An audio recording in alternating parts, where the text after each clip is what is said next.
Before we start, I would just like to say that some of our content may be triggering for some of our listeners and viewers. If you need help, please see your GP or check out our show notes for a list of support services. While advice is given during these podcasts, this is not intended as a substitute for professional medical advice. Neither the host nor the guests of this podcast may be held responsible for any action or claims in any way resulting from the information provided. This episode of the Tough Mothers podcast is brought to you by our Morning Mama Meditation. This 5-minute guided meditation is created especially for busy mums. It is ridiculously quick and simple and incredibly impactful. It will help you create a day of calm, fulfillment, and happiness and get you ready to handle whatever the kids or the day have in store for you. And it is absolutely free. Simply download it today at toughmothers.com/meditations. That's Toughmothers, TOUGHMOTHERS.com/meditations, MEDITATIONS, and get ready to have a beautiful day. Hello and welcome to the Tough Mothers podcast and Tough Mothers TV. I'm your host, Dr. Jen.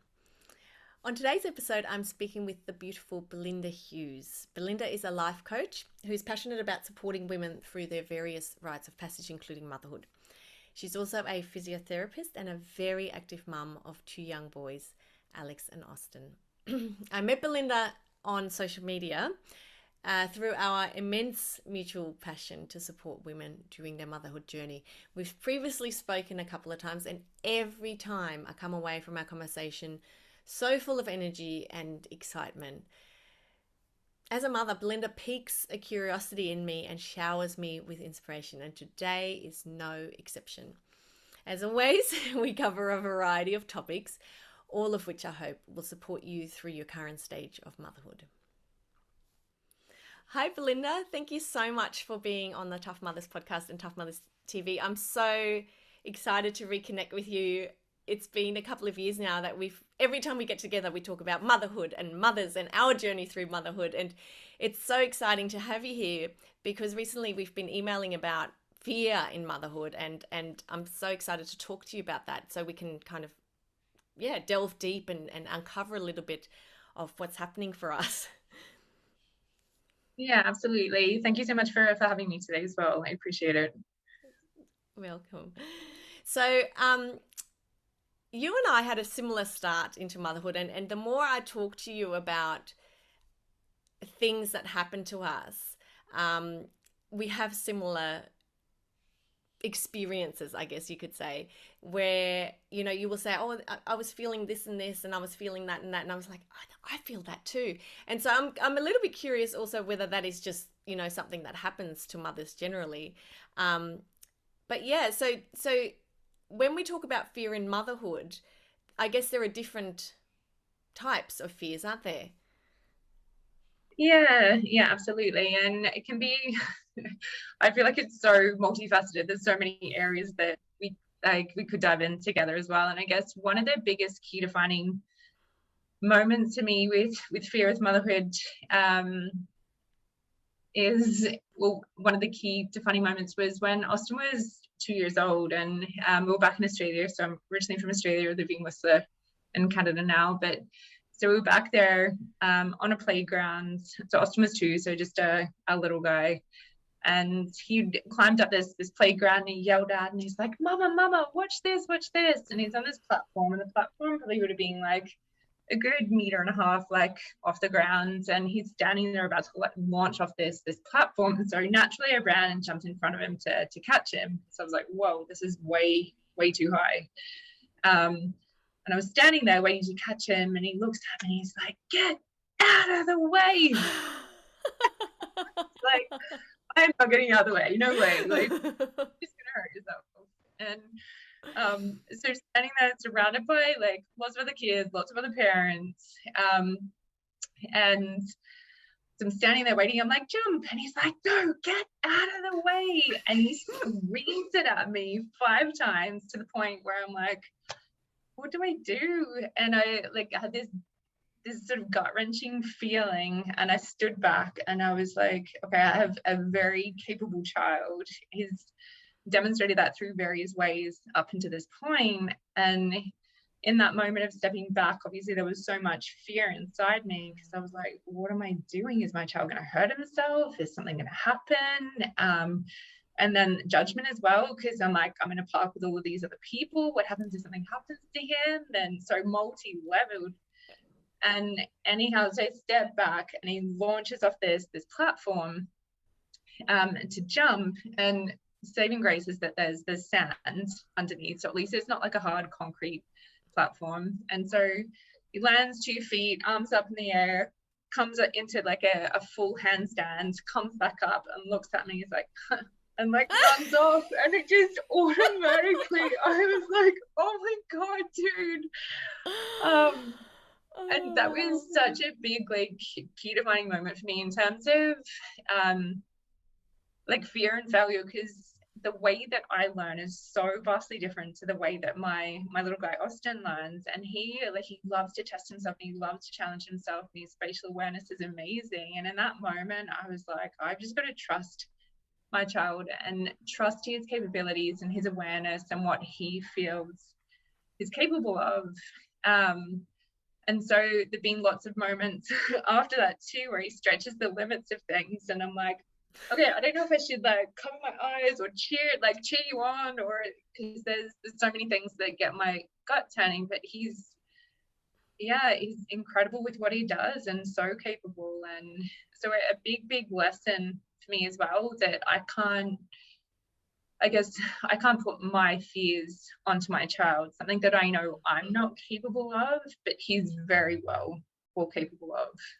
Yeah, absolutely. It's such a big lesson in motherhood, isn't it? It's like, Yeah. and it's a fine line as well, because on the one hand, you've got to make sure that they stay safe. And on the other hand, you want to give them this freedom to explore who they are. And I've got 2 daredevil children out of my 3, Yeah. and especially my baby, she tries to, because I've got 2 boys and a girl, she always tries to keep up with the boys, and currently they're into skateboarding, and skateboarding is not exactly the safest sport, and she is doing things where my heart is in my throat all the time. And I find a little bit with her being a girl as well, that I maybe put a little bit more of myself onto her than I even do to the boys. So I have to very consciously take that step back and just go, she is not you.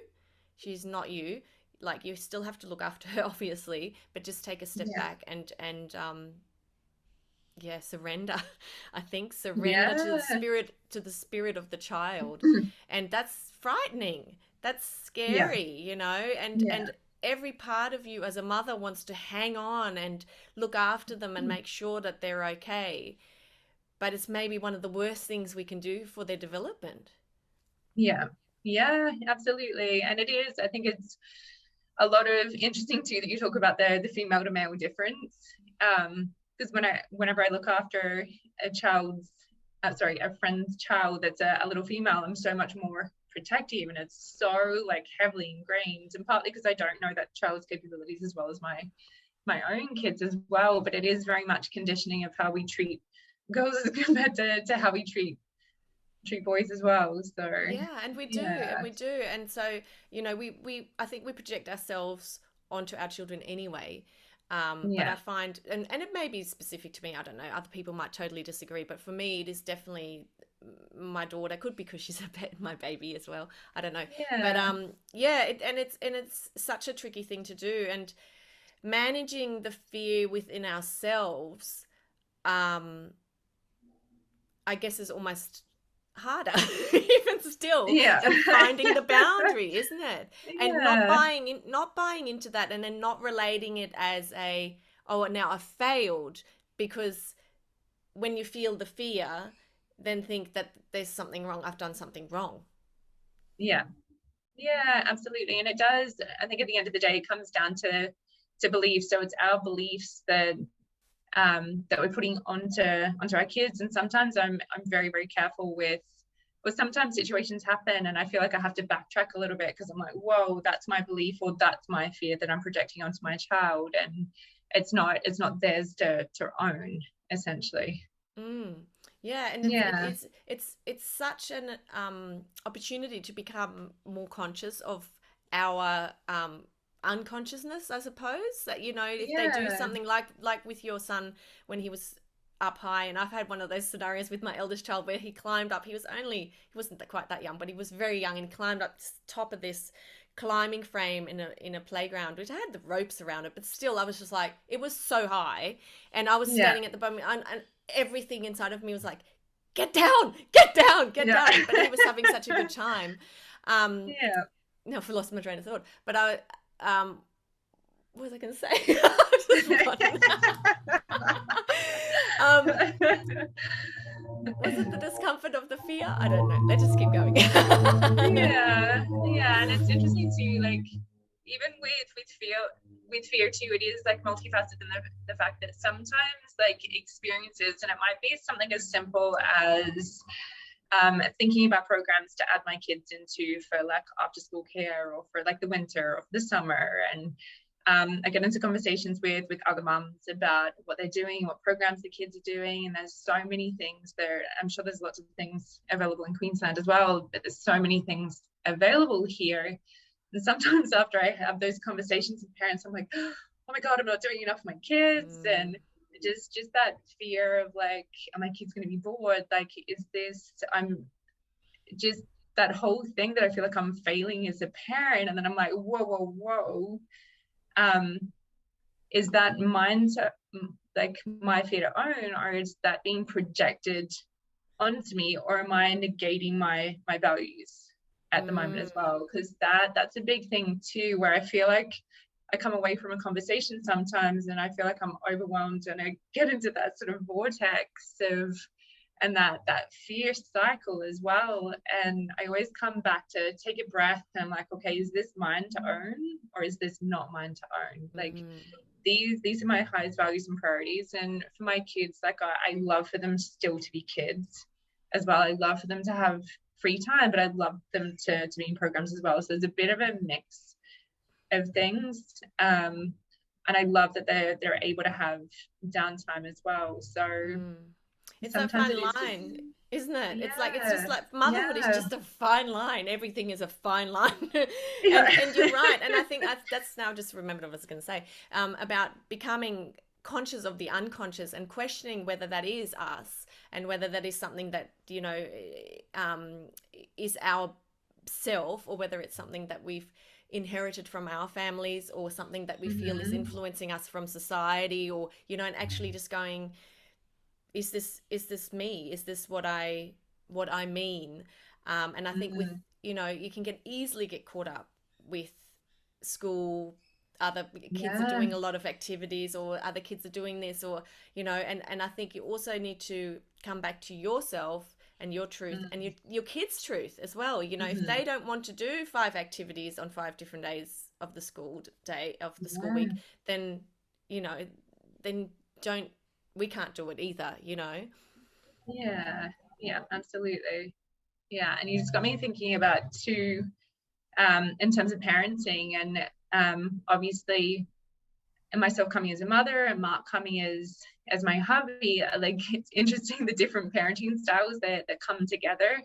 And our natural default when we're parenting too is to default to how we were parented as a child.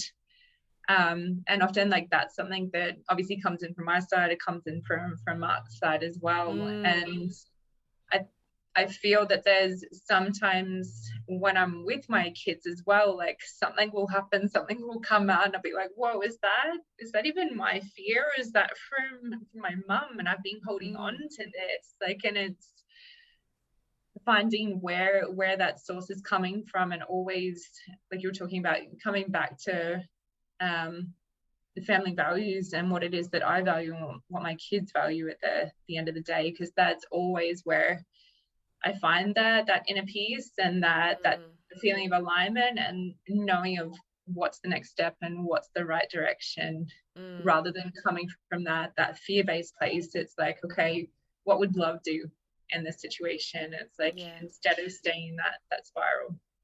Yeah. And it's interesting you said about, you know, your husband and you coming together, and that's what forms the family and what forms the parenthood, I suppose. My Yeah. husband's a lot more relaxed than I am when it comes to parenting, and I'm learning a lot Yeah. from that because I know that Yeah. my style of the way I was raised is much more stricter. I mean, my family, I'm German, so Yeah.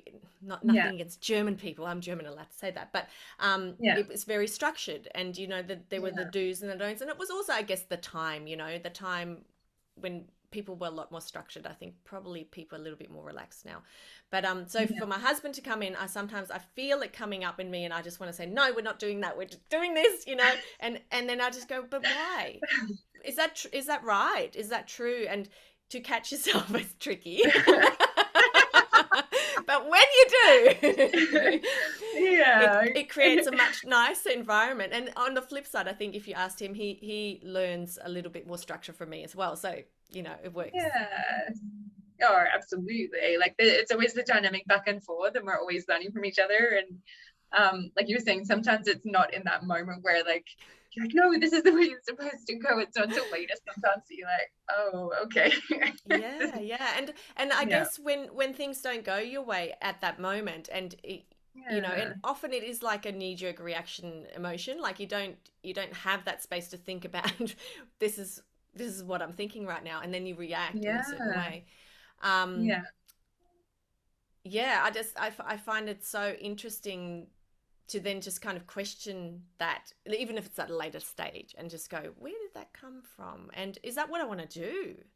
Yeah. Because often for Yeah. me, it's not. Yeah. I'll be like, that's not what I wanted to do. Yeah, yeah, absolutely. And I definitely have those moments too, and it's always about like coming back together, and it's like, okay, how do we work better as a team, and how do we move forward from this? And in that space of acknowledging fears too, because sometimes they're so real and they're so raw. And I guess even as adults too, because I think that's something, well, definitely something that I've learned a lot as a parent, is there's so much childhood stuff that comes up for us, like as we're parenting our kids as well, and that's where a lot of those fears come from, as well as like Just deep gonna say that, within. yeah, Yeah. they're not actually really what we want to do, but it's a reaction to the fear that we feel, right? Yeah. Yeah, and having that awareness around those childhood pieces that come up all the time, and it's like, whoa, this is my inner child that wants to react in this moment, but I need to actually parent in this moment. Exactly. And also that fear of, you know, the not being good enough, which I think is something that stems from childhood, and I imagine most people have that feeling, or most mothers, Yeah. you know, I'm not doing enough, or like my lunch isn't healthy Yeah. enough, or I'm not giving them enough Yeah. variety. I have that all the time. You Yeah. know, and I think it's really important to feel the fear, to feel it, but Yeah. just not Yeah. identify with it, but rather become curious of it. Yeah. Do you Yeah. agree? Yeah. Do you think? Yeah, absolutely. Yeah, definitely. Um, there was a piece that you said just then. Can you backtrack a little bit? What did I say? About feeling the fear, making lunches. Yeah, it's that feeling of not feeling good enough, like Oh, you're not that being is. good enough. Yeah, when you're a child, you Yeah. know. Yeah. Yeah, and definitely like as a parent, like I would say that's something that comes up repetitively, like even at times when my kids are so this week, for example, we've gone back to school, which is great. My kids are excited to be there. Was it Alex is a little bit older, so he's 9, so his emotional modulation is a bit better now. With Austin, my youngest is 7, and he can go from 0 to 100 really, really quickly. I've got a 7-year-old too. Yeah. I hear you. I hear Yeah. you. So sometimes the whole like coming home from school, and like coming home, we have a snack, and then we'll go and do an activity in the afternoon, and whatever it is that they want to do. And sometimes it's just the unleash of Austin, my 7-year-old, when he comes home, and I do instantly get that, like, what am I doing wrong? Like that whole I'm not good enough, and that fear really sets in. I'm like, oh, breathe. This is like, he's had a big day, like he's gone back to school, he's held it all together with his friends all day, and now this is just him unleashing. He just needs that time to offload like his energy and emotions. And I'm like, don't. Yeah, and I think that's the biggest piece too, is I remind myself not to take it personally. Yeah. Someone said to me, because my daughter's like that as well, very emotional.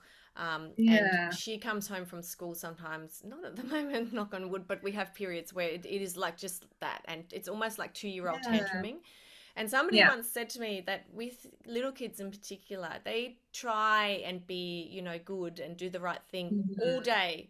And them coming home and unleashing like that is actually them telling you they are in a safe space. And so when I kind of rejigged that in my brain, where I went, oh, hang on a minute, she's doing this because she loves me and because she's safe here, it just became a whole different thing for me, because I felt targeted before that. I was like, well, why me? Why are you so good to them? And then you come home and you unleash on me, and now I'm sort of like, it's more like, come here, I'll help you out. It really changed things for me, from my perspective.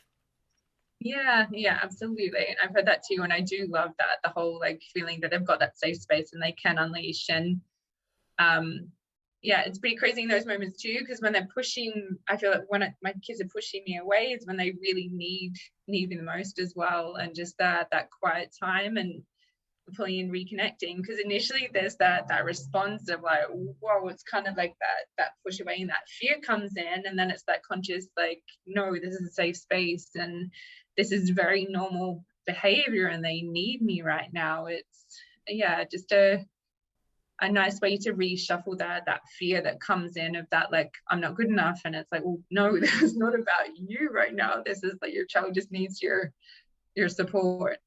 Yeah, exactly. And I think that just takes practice, doesn't it? Like, I think I'm getting better. I've been doing this for 11 years now, so I'm finally getting a little bit better. But I also know when to step away. Like with my big boy, for instance, I'll just, I don't think I take things as personally as I used to with them. That's for sure. But I say to him, you don't want me right, or you don't need me right now. That's okay. But if you do, I'm just going to be in the kitchen or something, and inevitably he'll come and we'll have a chat about it. But before I think that there was a sort of a learning, and I think not taking it personally was a big thing for me. It was like, this isn't your fault. This isn't, you've done nothing wrong. They're not against you. I think that was a big thing. And so I think that the stepping back from that has just changed my fear as well. So I don't get as upset about it now as I used to. If that makes sense. Yeah, absolutely. And it's speaking of fear, like, I feel like there's so many different phases and stages that we go through during motherhood and during parenting. There's times where I'm like, I wish there was like a book or like a manual, because I feel like I get on top of a phase and then we go into another phase and it's like, oh, here we go again. Exactly. And I guess it's just this ongoing, you just made this sort of wave movement with your hand. It is like that. It's like you're phasing. It's like waves of the ocean, and you just never know how big they're going to be and how little they're going to be and how long the set's going to last, right? And then, but with babies, like when they're little, I remember you sort of think you've got it nailed and instantly changes. So it's like the sets of the waves are getting longer, maybe more intense though, because now that they're older children, but they're still constantly changing. And that, we change with that. And that's what matrescence is. It's like with every phase that we go through with our children, and it's usually dictated by our children, we change as mothers and women, so it can be a beautiful thing. It can also be really scary. And it is, it's the biggest growth journey I feel like I've ever been on before in my life. Like, as soon as I transitioned into motherhood, it was like, okay, up level again, and again, and it's the never-ending journey of, I kind of feel like I get to a point where I feel like I've hit my upper level, and then things plateau for a little while and then up again. I feel exactly the same way. And there are times, and I'm going through one at the moment, where I'm really grateful for that. I'm really grateful for the prodding, like my kids prod me to level up, And then there are other times when I'm like, oh my goodness, whose idea was it to have 3 kids? Oh, and you just want to lie in bed and just make it all go away. Yeah, I'm glad we can be so honest with each other. Yeah, absolutely. Well, you must have had a few fears as well, like transitioning from New Zealand over to Australia as well. Like, yeah, that must have been quite a journey and transition. Coming back was easier than going over there. So coming back, because my family is, I've got my parents live about 50 minutes from here on the other side of the border, so we can't see them at the moment. But my husband's family is nearby, and I still have friends because I went to school not far away. You and I actually went to school really near each other, which is hilarious. So I still have some people nearby, and I sort of felt like, well, worst case scenario, there are people there. But going to New Zealand was quite frightening, especially once I realized how different it was. And it's really a very different country to Australia. I know people think that they're similar and cousins and all that. There are similarities, but it is really like going to another country. And I imagine you had that when you went to Canada as well. Absolutely. So it brought up different fears, which were encompassed with motherhood, with the children in a different country. And yeah, exactly. But I think the navigation through that fear of whatever it is, and maybe it's a combination of fears, like maybe it's just like this big fear ball, or maybe it's an individual fear, coming out through or working through it, and getting curious about it and getting conscious about your reaction it's such a wonderful feeling. Yeah. But you can only say that once you've been through it, not while you're in it. Yeah. But so it's I feel like it's a real gift sometimes to have these challenges and these things thrown at us that bring up stuff that we can then question with. And I don't mean question in a negative way, but like, just sort of query and be curious. Curiosity is like my number one thing at the moment. I'm like, curious. Yeah, and it does. It's a game changer. If something happens and you stay curious about it, it just that's where I feel I'm able to open up a whole other world. And that's where I can grow, because I'm not in that like closed, that sort of black hole of like, this is the problem and this is what my feelings associated with it, and just staring at that black hole and negating like everything else that's circulating around that as well. Yeah, and I think it invites surrender, so like the curiosity invites surrender. And when you feel it's not, surrender isn't giving up. Surrender is just, just going, well, this is what it is right now. And it a weight lifts off your shoulders, you just suddenly just sort of go, well, this is it at the moment. And then maybe tomorrow I'll have more energy, or something will happen that will help me figure this out. Yeah. And that was a big word for me. Surrender, like a couple of years ago, like in terms of the powerfully surrendering into the process of things. It's just that whole like, okay, this is it and this is what I'm in. And instead of feeling like I'm in the storm of motherhood, it's like, okay, the storm can like flicking it up, and the storm is like around, but I don't need to be consumed by it and in it. It's like I can push it away. You don't need to be swirling around in it. You're just in it. I love that. Yeah. And it's just the like pushing it away. You've got like that clear view, and like, yes, there's some busyness, there's some messiness there, but it's like, okay, how else can I look at this? How else can I process this or deal with this or move forward with this? It's the whole like just removing that piece. I love that. And coming back to also, what can I control and what can I not control? And if the things you can't control, don't waste any energy on them. And look, I'm saying this as if I've got it all sorted, and I really don't. I'd still fall into this trap all the time. But I think it's having a certain level of consciousness. We're mothers, or we're humans, actually. Absolutely. But having a consciousness about it, and even if it's in hindsight, and just go, yeah, that's not how I wanted to handle that. But, next time I would do this and this or whatever. And I think that's important. And I love how you said, there's this storm, and we just have to make sure we don't get caught up in the storm. And getting caught up in the storm to me means mentally involving myself and mentally getting attached to things, and that's just not going to serve anyone, not you and not our children. Yeah, it doesn't. Like, I know personally for myself, when I'm in that realm, I don't make good, clear judgments. I can't, like, I'm not very effective at helping my family. I'm not effective at supporting my family when I'm in that zone. And to it's me, like you said, sorry, yeah, go for it. Go. I was just gonna say, like, when I feel like I'm in that zone too, like, nature is my port of call. And I know that I need to get out and exercise. I need to clear my head. I need to, for me, the power of seeing something greater than myself is like an instant reset for me, where I'm like, whew. Yeah. I was just going to say, it's, for me, I can feel it because I'm in my head. So when I'm in my head, and it is like, you know, active in there, it's like all this nutsness going on. And I guess, you know, similar to you, I will go out.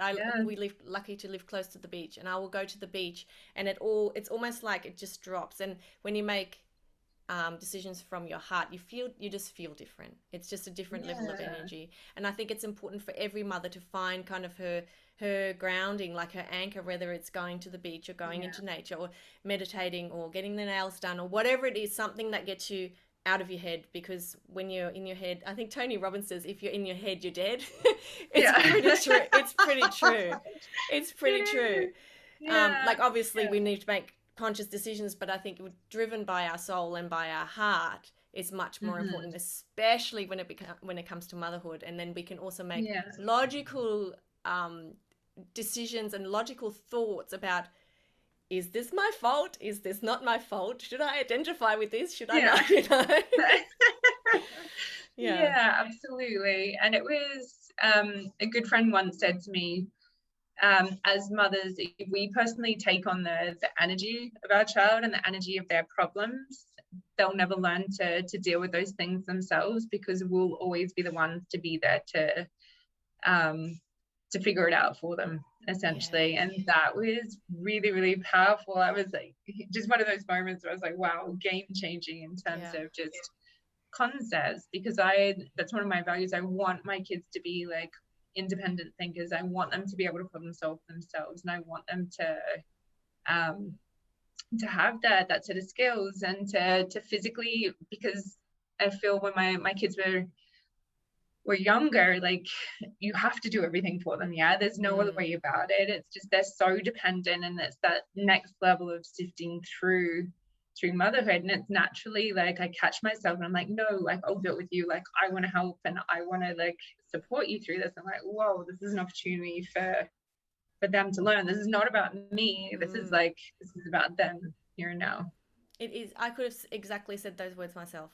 And you know, having to catch yourself to go, okay, now it's time for me to step back on this certain scenario. And I often say to my big boy, because he's just not quite a teenager, but certainly not really a child anymore. And then he gets angry at me because for whatever reason, I'm probably not doing something for him. And I say to him, it's my job to make you a good person who copes in the world. That's my job. And it's my job to also be a mother who lets my son make choices and to cope in the world, you know. So it's like it's double. It's like you're the teacher, but you're also the student, because you're also learning about yourself.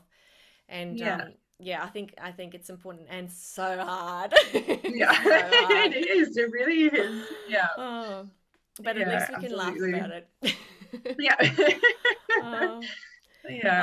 I look at... Sorry. Oh no, I was just gonna say, I look at my two little boys as like the biggest coaches that I've ever had before in my life. Absolutely. Yeah, no, I feel exactly the same way. And you know, like we were saying, sometimes it's overwhelming and sometimes you're just like, what's going on? And then other times I'm so grateful because I tap into areas that shadows when I didn't want to go. It's like, what are you doing? Go away. I don't want to deal with you. And it's like, well, I keep coming back because you don't want to look at me, you know, and they bring it up and it's, it's a gift. I know it sounds silly, but it's a gift, isn't it? It is. It really, really is. Yeah. Yeah. Oh, this has been so wonderful. I could just talk to you for hours, and maybe we can do another episode another day. I feel we're very aligned in our stories and, you know, in how we feel. So thank you so much for your time today. I really, really, really appreciate it. And I'm so pleased to have reconnected with you as well. And thank you. It's been an absolute pleasure being here. I know exactly the same. I feel like I could talk to you for hours and hours and hours. Like time would just disappear and I would still be laughing and uplifted. And well, maybe we'll just set up a Facebook Live and we'll just talk for like 24 hours and people can tune in as they like. Oh, Belle, thank you so much. I really appreciate it. And I look forward to seeing you again soon. Yeah, absolutely. You too. Beautiful.